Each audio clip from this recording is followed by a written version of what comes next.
สบายดีน้องวันนี้มาพบกับซ่องนีนาแชนแนลเมนูที่ฮอตฮิตเลยเนาะก็คือเหลือแป้งเป็ดนี่ก็ต้มเสยเขาแล้วเดี๋ยวมาเบิ่งขั้นตอนกันเลยวันนี้เขาก็มาเตรียมน้ำต้มเนาะที่จะต้มเป็ดก่อน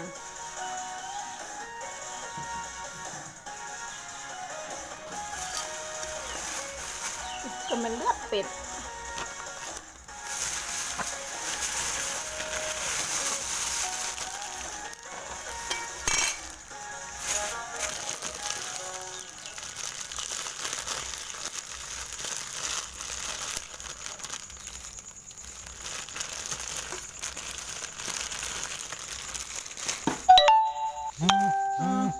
เลือดสิเบิดเขาลวกบุกเกี่ยงทุกคน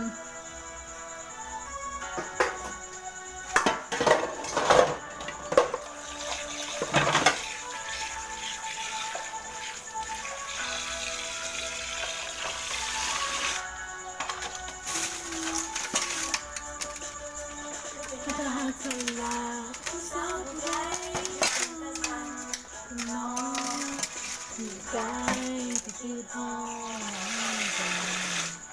คือเป็นทหารผู้สาวผู้ใดมาสร้างมา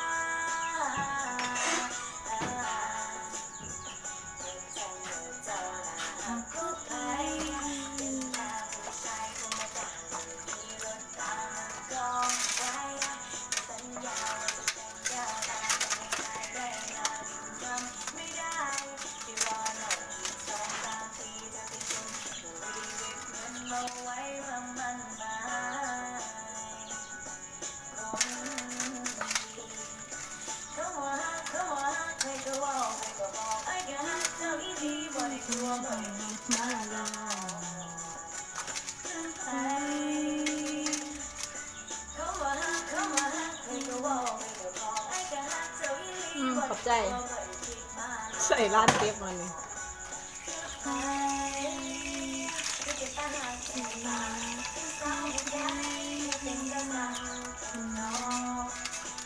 ใจ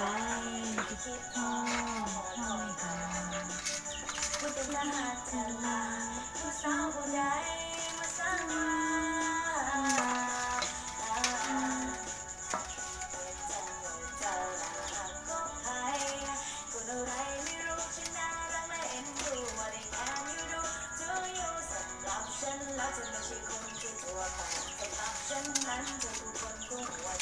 และไม่ว่าฉันนั้นต้องพยายามอีกสักเท่าไรไม่ก็จะรอได้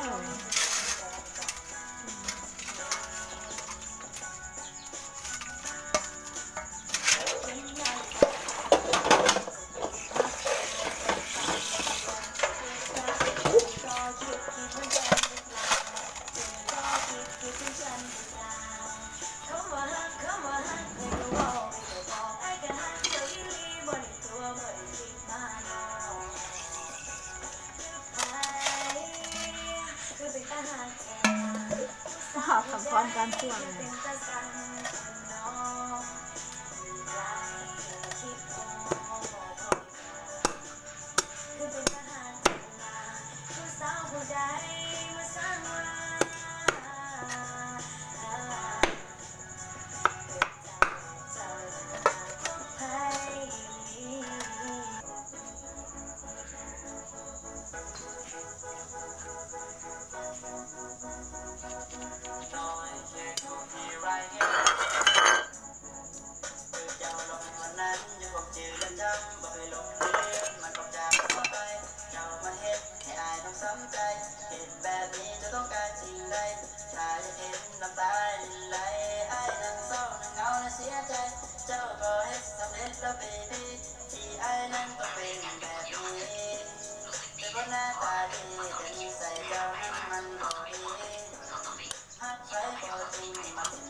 อยากเป็นลูกเคยของพ่อเจ้าเลยอยากเป็นลูกเคย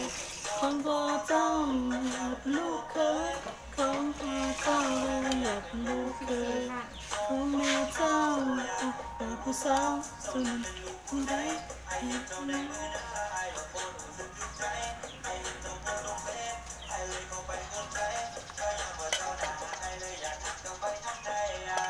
สามรับถือกูสื่อก็ถือกูเนี่ย